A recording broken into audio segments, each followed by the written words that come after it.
vous écoutez RTL. RTL, il est 12h30.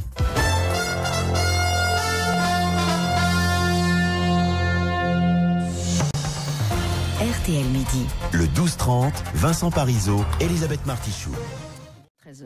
Puis vous pouvez aussi nous dire si vous imaginez que dans le futur, voire très proche, vous allez manger des insectes. On en a déjà parlé ici même. Nourriture pleine de protéines, les insectes, genre grillons. Alors évidemment, c'est pas seulement une solution d'avenir pour les pays les plus pauvres, parce que ça pourrait atterrir dans nos assiettes, y compris dans les restos les plus chics. Ben oui, justement, car c'est assez inattendu. Voilà qu'un restaurant étoilé a mis à sa carte plusieurs plats avec insectes. C'est l'heure d'en parler, tiens, à l'heure du déjeuner. Bonjour David Faure.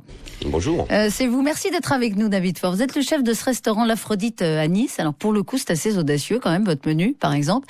Il y a du foie gras, poêlé, et son croustillant de grillons au sarrasin. C'est franchement bon ou c'est un coup marketing ?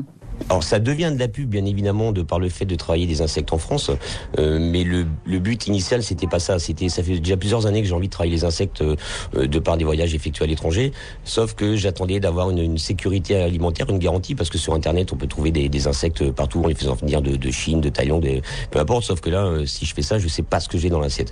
Et j'ai trouvé une société française qui s'appelle Micronutris, du côté de Toulouse, et puis j'ai pu remarquer qu'il y avait quand même certaines tonalités gustatives. Sur le verre de farine, on va sur des notes d'arachide. Sur le grillon, on va sur des notes maïs.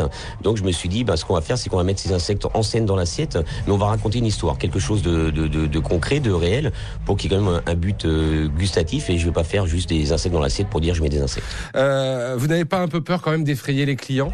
Alors d'effrayer les clients, non, puisque de toute manière, je continue toujours mes 3 autres styles de cuisine. La cuisine classique, légèrement revisitée, mais avec des plats traditionnels, la cuisine contemporaine et la cuisine dite moléculaire. C'est juste une corde de plus. Donc le client n'a aucune obligation en venant déjeuner ou dîner à Aphrodite de déguster des insectes. Ça c'est libre de choix, c'est selon les ouvertures d'esprit, selon les envies.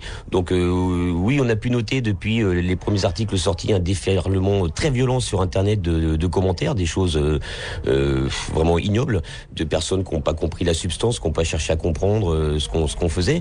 Mais bon, ça c'est pas grave, ça fait partie du jeu. Je pense que quand il y a prise de risque, il y a forcément du pour et du contre, et je suis très joueur. Oui, mais effectivement, il y a une prise de risque, David Faure, parce que je le disais, vous avez récemment été récompensé par une étoile au Michelin. Le risque, il porte aussi sur cette étoile. Ça, on le verra dans le temps. J'espère et je souhaite que les inspecteurs du guide Michelin me jugeront pas par rapport à un menu, mais par rapport à l'ensemble de notre travail. Je dis bien notre travail parce que c'est le travail de toute une équipe de salle et de cuisine. Et puis, en toute logique, la cuisine, ça reste de la cuisine. Donc, s'il y a cette ouverture d'esprit, il n'y a pas de raison que les insectes nous fassent perdre cette étoile au Michelin.